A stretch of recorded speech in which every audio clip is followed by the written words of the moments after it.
Special intensive revision ಬಗ್ಗೆ ಇವತ್ತು cabinet ನಲ್ಲಿ ಚರ್ಚೆ ಮಾಡುವಂಥದ್ದು, ಜೊತೆಗೆ ಕೇಂದ್ರ ಸರ್ಕಾರಕ್ಕೆ ಪತ್ರ ಬರೆಯುವಂಥ ಪ್ಲಾನ್ ಇರೋದು ಯಾವ ಥರ? ಇಲ್ಲ, ಅಜೆಂಡಾದಲ್ಲಿ SIR ಬಗ್ಗೆ ಏನು ಬಂದಿಲ್ಲ. ಆದರೆ ಇನ್ಫಾರ್ಮಲಿ ಡಿಸ್ಕಷನ್ಸ್ ಆದರೆ ಏನು ಪರಿಸ್ಥಿತಿ ಇದೆ, ಅದರ ಇಂಪ್ಯಾಕ್ಟ್ ಏನಿದೆ ಆಗುತ್ತೆ ಅನ್ನೋದ್ರ ಬಗ್ಗೆ ಚರ್ಚೆ ಮಾಡ್ಬೋದು. ಯಾಕೆಂದರೆ ನಾವು ಈಗಾಗಲೇ ಕಾಂಗ್ರೆಸ್ ಪಕ್ಷ SIR ವಿರುದ್ಧ ಅನೇಕ ಬಾರಿ ಹೇಳಿದೆ. ಈಗಾಗಲೇ 5 ರಾಜ್ಯದ ಚುನಾವಣೆಗಳ ಮುಂಚೆನೂ ಕೂಡ ಈ ಮಾತುಗಳು ಬಂದಿತ್ತು. ವಿಶೇಷವಾಗಿ ಪಶ್ಚಿಮ ಬಂಗಾಳದಲ್ಲಿ SIR ಮಾಡುವಾಗ ಏನು ನಮ್ಮ ಸಂದೇಹಗಳಿದ್ವು ಅವೆಲ್ಲ ಕೂಡ ಇವತ್ತು ಒಂದು ರೀತಿಯಲ್ಲಿ ಪ್ರೂವ್ ಆಗಿದೆ ಅನ್ನುವಂಥ ಮಾತುಗಳು ಬರ್ತಾ ಇದೆ. ಹಾಗಾಗಿ ನಾವು ಇಲ್ಲಿ ಯಾವ ರೀತಿ ಎಚ್ಚರಿಕೆಯಾಗಿರಬೇಕು ಏನು ಅನ್ನೋದ್ರ ಬಗ್ಗೆ ಚರ್ಚೆ ಆದರೂ ಆಗ್ಬೋದು. ಅಜೆಂಡಾದಲ್ಲಂತೂ ಸಬ್ಜೆಕ್ಟ್ ಇದು ಇಲ್ಲ. ಕೇಸ್ಗಳನ್ನು ವಾಪಸ್ ಪಡೆಯುವಂಥ ವಿಚಾರ ಕೂಡ ಈಗ ಕ್ಯಾಬಿನೆಟ್ ಚರ್ಚೆಗೆ ಬರ್ಬೋದು. ಅಲ್ಲ, ಈಗ ಕ್ಯಾಬಿನೆಟ್ ಅಜೆಂಡಾದಲ್ಲಿ ಯಾವ್ದು ಬರ್ತಾ ಇದೆ ಅನ್ನೋದು ಈಗ ನಾವು ಬಹಿರಂಗ ಮಾಡೋಕ್ಕಾಗುತ್ತಾ? ಅಲ್ಲಿ ಈಗ ನಾವು ಕೇಸ್ಗಳನ್ನು ವಾಪಸ್ ತಗೊಳ್ಳೋದಕ್ಕೆ ಕ್ಯಾಬಿನೆಟಲ್ಲಿ ಒಂದು ಸಬ್ ಕಮಿಟಿ ಇರುತ್ತೆ.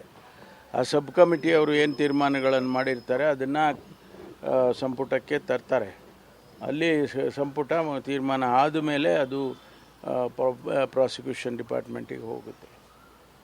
ಸರ್, HSR ಲೇಔಟ್ನಲ್ಲಿ ಪೊಲೀಸ್ ಇನ್ಸ್ಪೆಕ್ಟರ್ನೇ ತಮ್ಮ ಸಂಬಂಧಿಕರ ಜೊತೆ ಸೇರಿಕೊಂಡು ಒಂದು ಚಿನ್ನದ ವಿಚಾರನ ಡೀಲ್ ಮಾಡಿದ್ದಾರೆ. ಆಮೇಲೆ ಚಿನ್ನದ ರಿಕವರಿ ಕೂಡ ಮಾಡಿದ್ದಾರೆ. 900 ಗ್ರಾಮ್ ಚಿನ್ನವನ್ನು ರಿಕವರಿ ಮಾಡಿದ್ದಾರೆ. ಆದರೆ ಯಾರಿಗೂ ಕೊಟ್ಟಿಲ್ಲ, ಅವರನ್ನೇ ಅದನ್ನ ಬಳಕೆ ಮಾಡ್ಕೊಂಡಿದ್ದಾರೆ ಅನ್ನೋ ಆರೋಪ ಕೂಡ ಕೇಳಿ ಬಂದಿದೆ. ಅಲ್ಲ, ಡಿಪಾರ್ಟ್ಮೆಂಟಲ್ಲಿ ಇಂಥ ಘಟನೆಗಳಾದಾಗ ತತ್ಕ್ಷಣ ಅವರಿಗೆ ಕ್ರಮ ತಗೊಳ್ತಾರೆ. ಅದೇನಾದರೂ ಮೇಲ್ನೋಟಕ್ಕೆ ಕಂಡು ಬಂದರೆ ಇಮಿಡಿಯೇಟಾಗಿ ಸಸ್ಪೆಂಡ್ ಮಾಡಿ ಆಮೇಲೆ ಡಿಪಾರ್ಟ್ಮೆಂಟಲ್ಲಿ ಎನ್ಕ್ವೈರಿ ಆಗುತ್ತೆ. ಪ್ರೂವ್ ಆದಾಗ ಅದಕ್ಕೇನು ಕ್ರಮ ತಗೊಳ್ಬೇಕು ನಮ್ಮಲ್ಲಿ ಆ ಕಮಿಟಿ ಇದೆ, ಅವರು ರೆಕಮೆಂಡ್ ಮಾಡ್ತಾರೆ. ಇಂಥ ಪನಿಷ್ಮೆಂಟ್ ಕೊಡಬೇಕು, ಇನ್ಕ್ರಿಮೆಂಟ್ ನಿಲ್ಲಿಸಬೇಕು ಅಥವಾ ಅವರಿಗೆ ಡಿಸ್ಮಿಸ್ ಮಾಡಬೇಕು, ಡಿಪೆಂಡಿಂಗ್ ಆನ್ ದಿ ಕೇಸಸ್ ಅದು ಮಾಡ್ತಾರೆ. ಈ ಪ್ರಕರಣದಲ್ಲಿಯೂ ಕೂಡ ನಾನು ಕಮಿಷನರ್ ಅವ್ರಿಗೆ ಹೇಳಿದ್ದೇನೆ ಈಗಾಗಲೇ, ತತ್ಕ್ಷಣ ಅವರಿಗೆ ಎನ್ಕ್ವೈರಿ ಮಾಡಿ ಏನು ವಸ್ತುಸ್ಥಿತಿ ಏನಿದೆ ಅದನ್ನು ತಿಳಿಸ್ಬೇಕು, ಒಂದು ರಿಪೋರ್ಟ್ ಕೊಡಿ ಅಂತ ಕೇಳಿದ್ದೇನೆ. ಸರ್, ಪದೇ ಪದೇ ಇಂಥ ಘಟನೆಗಳು ನಡೀತಾ ಇದೆ ಸರ್. ಅಂದರೆ ಸ್ಟೇಷನ್ಲಿರೋ ಪೊಲೀಸರನ್ನೇ ಇನ್ಸ್ಪೆಕ್ಟರ್ಗಳನ್ನೇ ಕ್ರೈಮಲ್ಲಿ ಶಾಮೀಲಾಗುವಂಥದ್ದು ಪದೇ ಏನಿಲ್ಲ, ಇಲ್ಲೊಂದು ಕೇಸ್ ನಡೆಯುತ್ತೆ. ನಡೆದಾಗ ನಾವು ಕ್ರಮ ತಗೊಳ್ತೀವಲ್ಲ. ನಾನು ಪ್ರತಿ ಬಾರಿನೂ ಕೂಡ ನಾನು ನಮ್ಮ ಪೊಲೀಸ್ ಕಾನ್ಫರೆನ್ಸ್ಗಳಲ್ಲಿ ನಾನು ಹಿರಿಯ ಅಧಿಕಾರಿಗಳಿಗೆ ನಾನು ಅಡ್ರೆಸ್ ಮಾಡುವಾಗ, ಮೀಟಿಂಗ್ ಮಾಡುವಾಗ ನಾವು ರಿಯಲ್ ಎಸ್ಟೇಟ್ನಲ್ಲಿ ನೀವು ಯಾರೂ ಇನ್ವಾಲ್ವ್ ಆಗಕೂಡ್ದು ಅಂತ ಎಲ್ಲ ಹೇಳ್ತಾ ಇರ್ತೀವಿ. ಅಲ್ಲಿ ಯಾರೋ ಒಬ್ಬರು ಇಂಥ ಕೆಲಸ ಮಾಡಿಬಿಡ್ತಾರೆ. ಮಾಡಿದಾಗ ಅವ್ರ ಮೇಲೆ ಕ್ರಮ ತಗೊಳ್ತೀವಿ. ಅದು ಮುಂದೆ ಬೇರೆಯವರಿಗೆ ಮಾಡದೇ ಇರೋ ರೀತಿಯಲ್ಲಿ ಆಗುತ್ತೆ. ಬಿಡದಿ ಟೌನ್ಶಿಪ್ ವಿಚಾರದಲ್ಲಿ 2 ಪಾಯಿಂಟ್ ಆಫ್ ವ್ಯೂ ಸರ್. ಈಗ ಗವರ್ಮೆಂಟ್ ಪಾಯಿಂಟ್ ಆಫ್ ವ್ಯೂ ಇಂದ 80% ರೈತರ ಜೊತೆಲಿದ್ದಾರೆ ಅಂತ ಒಂದ್ ಕಡೆ ಆಯಾಮ ಬರುತ್ತೆ. ಇನ್ನೊಂದ್ ಕಡೆಗೆ ಇಲ್ಲ, ರೈತರನ್ನ ಕಾಂಗ್ರೆಸ್ನವರೇ ಸಿದ್ಧಪಡಿಸಿದ್ದಾರೆ, ಅವರು ಏನು ಸಮಸ್ಯೆ ಇಲ್ಲ ತೋರಿಸ್ಕೊಳ್ತಾ ಇದ್ದಾರೆ. ಯಾಕೆ ರೈತರ ಸಾವಿನ ಮೇಲೆ ಟೌನ್ಶಿಪ್ ಮಾಡುವಂತ ಆಸೆ ಯಾಕೆ ಸರ್ಕಾರಕ್ಕೆ ಅಂತ ನೋಡಿ, ಇದು ಒಂದು ಕಾರ್ಯಕ್ರಮವನ್ನು ಬಹಳ ವರ್ಷಗಳಿಂದ ಇದು ಟೌನ್ಶಿಪ್ಗಳಾಗಬೇಕು ಅಂಥೇಳಿ ನಡೀತಾನೆ ಇದೆ. ನೈಸ್ ರಸ್ತೆ ಮಾಡುವಾಗ ಕೂಡ 3-4 ಟೌನ್ಶಿಪ್ಪನ್ನು ಇಲ್ಲಿಂದ ಮೈಸೂರುವರೆಗೂ ಮಾಡಬೇಕು ಅಂತೇಳಿ ಪ್ರಸ್ತಾವನೆ ಮಾಡಿದರು. ಉದ್ದೇಶ ಏನು ಅಂತೇಳಿದರೆ, ಬೆಂಗಳೂರಿನ ಮೇಲೆ ಏನು ಒತ್ತಡ ಇರುತ್ತೆ ಆ ಒತ್ತಡವನ್ನು ಕಡಿಮೆ ಮಾಡಬೇಕು ಅನ್ನೋಂಥ ಉದ್ದೇಶ ಇದು. ಬಿಡದಿ ಟೌನ್ಶಿಪ್ಪು ಕೂಡ ಅದೇ ಅರ್ಥದಲ್ಲಿ ಮಾಡೋದಕ್ಕೆ ನಮ್ಮ ಮಾನ್ಯ ಉಪಮುಖ್ಯಮಂತ್ರಿಗಳು ಪ್ರಸ್ತಾವನೆಯನ್ನು ಕ್ಯಾಬಿನೆಟ್ಟಿಗೆ ತಗೊಂಡು ಬಂದಿದ್ದರು. ಕ್ಯಾಬಿನೆಟ್ಟು ಇನ್ ಇಟ್ಸ್ ವಿಸ್ಡಮ್ ಚರ್ಚೆ ಮಾಡಿ ಅದನ್ನು ಅಪ್ರೂವಲ್ ಕೊಟ್ಟಿದ್ದಾರೆ. ಅದಕ್ಕೆ ಯಾವ ರೀತಿ ಹಣ ಒದಗಿಸ್ಬೇಕು, ಯಾವ ರೀತಿ ಅದನ್ನು ಲ್ಯಾಂಡನ್ನು ಅಕ್ವೈರ್ ಮಾಡಬೇಕು, 2006 ಅವರು ಫಸ್ಟ್ ನೋಟಿಫಿಕೇಷನ್ ಆಗಿದೆ. ಆದ್ದರಿಂದ ಇದು ಹೊಸದಾಗಿ ಮಾಡೋದು ಅಂತಕ್ಕಂಥದ್ದಾಗಲಿ ಮತ್ತು ಯಾವುದೋ ದುರುದ್ದೇಶ ಇಟ್ಕೊಂಡು ಮಾಡ್ತಾರೆ ಅಂತಕ್ಕಂಥದ್ದಾಗಲಿ ಏನಿಲ್ಲ.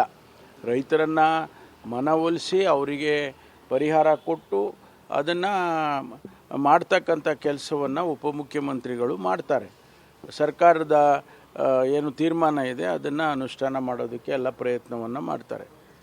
ಸಿಎಂ ವಿಚಾರ ಅಂತ ಬಂದಾಗ ಸರ್ ರಾಜಣ್ಣರವರು ಸ್ಟಾರ್ಟ್ ಹೇಳಿದ್ದು ಸಿಎಂ ಬದಲಾಗ್ಬೋದು ಅಂತ. ಈಗ ಎಲ್ಲಿಗೆ ಬಂದು ನಿಂತಿದ್ದಾರೆ ಪರಮೇಶ್ವರ್ ಅವ್ರು ಸಿಎಂ ಆಗಲಿ ಅಂತ ರಾಜಣ್ಣರವ್ರು ಹೇಳಿರೋದನ್ನ ಇವಾಗ ಯಾವ ತರ ವಿಮರ್ಶೆ ಮಾಡ್ತಿದ್ದಾರೆ ಅಂದ್ರೆ ಸಿದ್ದರಾಮಯ್ಯನವ್ರು ಕೆಳಗಡೆ ಇಳಿಬೇಕು ಅನ್ನೋ ಆಸೆ ಏನಾದ್ರು ರಾಜಣ್ಣರವ್ರಿಗೆ ಇದೆಯಾ ಅನ್ನೋ ಥರ?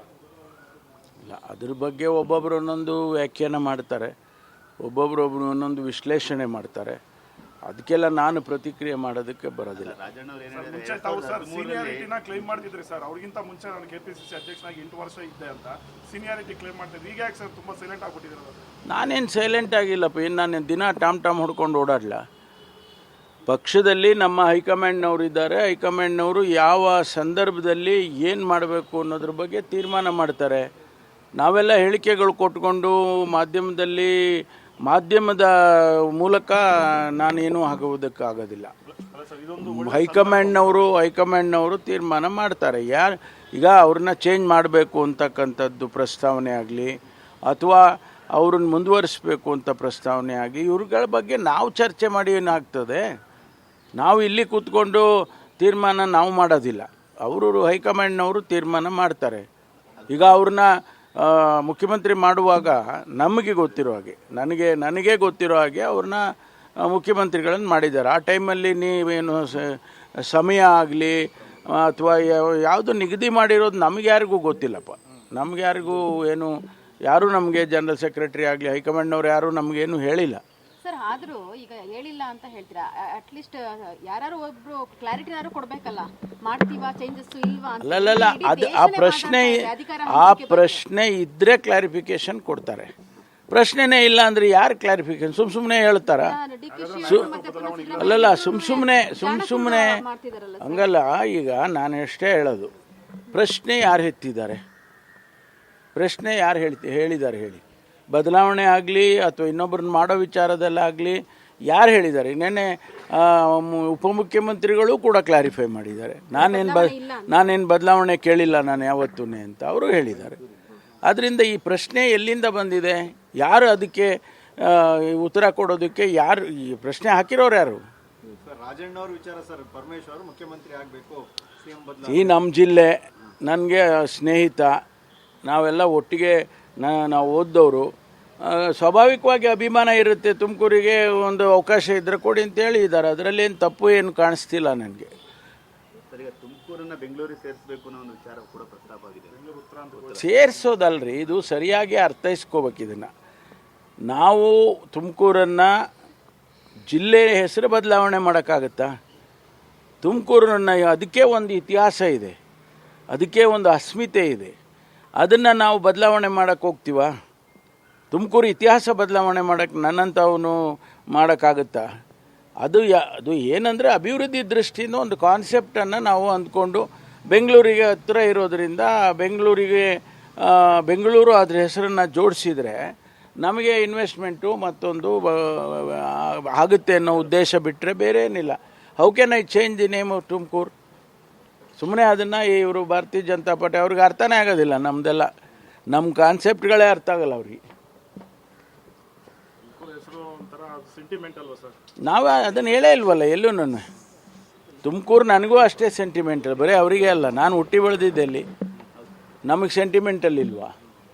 ಅದರಿಂದ ಅದು ಆ ರೀತಿ ಅರ್ಥ ಇಸ್ಕೊಳ್ಳೋದು ಸರಿ ಇಲ್ಲ. ನಾನು ನಿನ್ನೆನೂ ಕೂಡ ಕ್ಲಾರಿಫಿಕೇಷನ್ ಕೊಟ್ಟಿದ್ದೀನಿ. ನೋಡಿ, ತುಮಕೂರನ್ನು ಯಾವುದೇ ಕಾರಣಕ್ಕೂ ತುಮಕೂರು ಹೆಸರು ಬದಲಾವಣೆ ಆಗಲ್ಲ, ತುಮಕೂರು ವಿಸ್ತರಣಾ ಬದಲಾವಣೆ ಆಗಲ್ಲ, ತುಮಕೂರು ಅಡ್ಮಿನಿಸ್ಟ್ರೇಟಿವ್ಲಿ ಕೂಡ ಬದಲಾವಣೆ ಆಗೋದಿಲ್ಲ.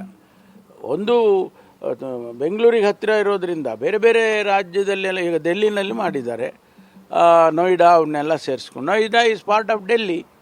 ನೋಯ್ಡಾ ಐಡೆಂಟಿಟಿ ತೆಗ್ದಿಲ್ಲ ಅವರು. ನೋಯ್ಡಾ ಹಾಗೇ ಇದೆ, ಆದರೆ ಡೆಲ್ಲಿಗೆ ಒಂದು ಭಾಗ ಅನ್ನೋ ಥರ ಬೇರೆ ಬೇರೆ ದೇಶದಲ್ಲೂ ಮಾಡಿದ್ದಾರೆ. ದೊಡ್ಡ ದೊಡ್ಡ ಸಿಟಿಗಳಲ್ಲಿ ಹತ್ತಿರ ಇರ್ತಕ್ಕಂಥ ಪಟ್ಟಣಗಳನ್ನು ಸೇರಿಸ್ಕೊಂಡು ಅದನ್ನು ಬೆಳೆಸ್ತಾರೆ. ಅದನ್ನೇ ನಾನು ಹೇಳಿರೋದು. ನೋಡಿ, ತುಮಕೂರನ್ನು ಬೆಳೆಸಬಾರ್ದಾ? ಹಾಗೇ ಇರಬೇಕಾ? ನಾವು ಹಂಗೆ ಹಿಂದೆ ಬಿದ್ದು ಹೋಗ್ಬೇಕಾ? ಇಷ್ಟು ಹತ್ತಿರ ಬೆಂಗಳೂರಿಗಿರೋರು ಈಗ 20,000 ಎಕರೆಯಲ್ಲಿ ಇಂಡಸ್ಟ್ರಿಯಲ್ ಹಬ್ಬು ಮಾಡಿದ್ದಾರೆ. ಈಗಾಗಲೇ ಸುಮಾರು 2 ಫೇಸ್ ಆಗಿದೆ. ನನ್ನದೇ ಕ್ಷೇತ್ರದಲ್ಲಿ ಬರುತ್ತೆ.